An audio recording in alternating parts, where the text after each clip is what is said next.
Hello and welcome back to All About Community.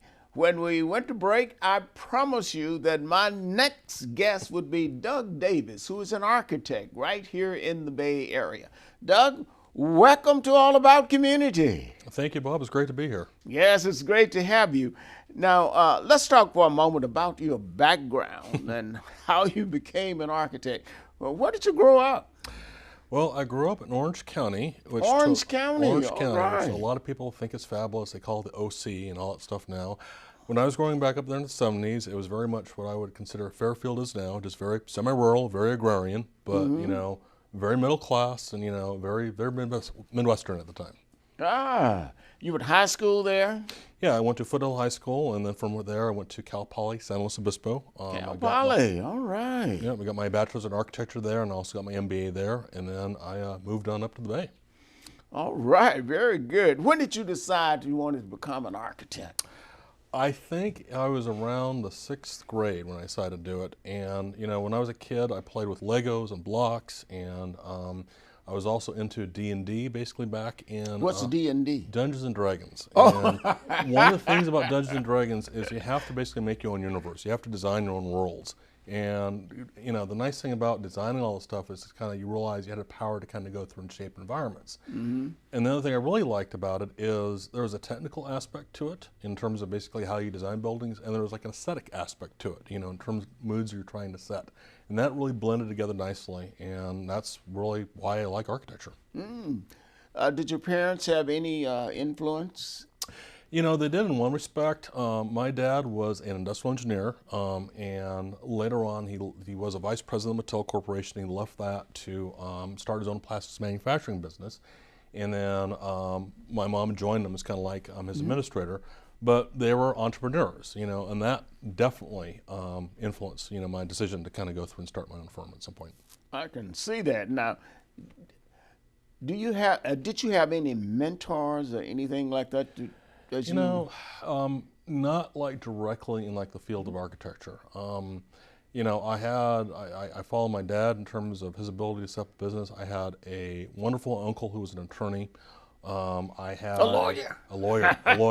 Love lawyers. I had another one, an instructor who basically was my drafting instructor, who was very encouraging. So, it wasn't like I was under a great architect, but I had a lot of people in my life that kind of shaped me in terms of where I wanted to go. Now, what was your career path after graduating from Cal Poly? Did you go immediately into architecture or what? Yeah, I worked for a firm in Silicon Valley. It was called WHL Architects and Planners, but at that time, it was the start of the dot-com era, and we did everything from clean rooms for Intel to large offices basically for the dot-coms at the time. We also did a lot of biotechnology facilities as well. And that was my first exposure really to the industry. Now, what was your career path that in architecture that sort of led you to the establishment of your firm? Well, I think the first thing that everybody has to do is if you join a profession, you got to learn the ropes, right? And the firm I joined, it was very sink or swim mentality. It was the dot-com era. Everything was running at 5,000 miles an hour, and they didn't have enough experienced people at the time, just because, like now, there's kind of a shortage of talent. So either you learn how to manage a project and run it, or you're out of there. And I figured out how to run projects, and I got promoted to a project manager fairly quickly. And that was great for about 3 or 4 years. And honestly, when I fell asleep on the 101 freeway going home at 2 o'clock in the morning, fortunately I coasted off the side. You actually fell asleep? I actually fell asleep. Did you have an accident? No accident, thank God. You woke up just in time? I woke up, but that just kind of told me that, okay, I'm probably working a little too hard at this thing, I need to find something else. So decided to move to the East Bay. I worked for a different firm, MBH Architects Alameda, which is one of the larger firms in the Bay Area, and I met my future business partner there. And long story short is at the morning of my wedding, about 2004, when I kind of wanted to just take a little breather, he and I had breakfast, and he kind of approached me with the idea of starting this firm, and the time was right. It was at the point where I felt I had learned enough in my profession. I wasn't really learning, I was kind of more doing, and rubber seemed to be the road right at that moment. Now, and you've founded the firm of AE3. AE3 partners. partners. What does that stand for? So it's interesting you ask. My profession, all firms have like 3-letter acronyms, and it was just to the point where it's like, okay, let's do a little something different. And we decided that we wanted to put a number in it just to kind of shake things up a little bit, especially if you're new.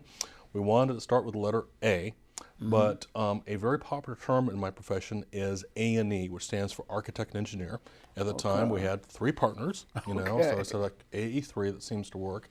And the other thing is, Rick Dumas, who's my business partner and I, didn't want to put our names in the firm because we felt that ultimately the firm was going to grow beyond us. You know, so we didn't want to go through and satellite And it life. did. And And it has. has. You know, and you know that kind of gives the flexibility of evolving beyond us, which you know is something we think is kind of a good thing for any firm. Now, you started with 2 people. It is now expanded 30 plus. Yeah, 28 people right now. We were high 30s once, but yeah. Okay, but over 20 people. Yeah, yeah. How do you explain that growth? Well, I think it kind of comes down to 2 things.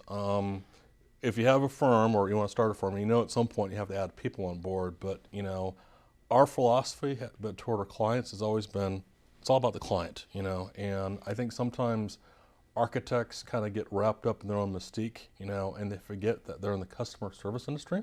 You know, if I'm designing a house for you, it's not my house, it's your house, and I need to understand and respect that. I need to learn everything about you in terms of what do you want in the living room, you know, what kind of yard do you want, and I think the way that architects can serve their clients better is to listen more, you know, understand them, and we have gotten some big commissions because our clients felt that we were listening to them more. And Doug always adheres to the motto, it's all about the client. It's all about the client. We're going to have to go to break, so don't touch that remote. Matter of fact, just put it down. We will be right back with All About Community. My name is Robert L. Harris. I am your host, and my guest is Doug Davis, an architect right here in the city of Oakland. We will be right back.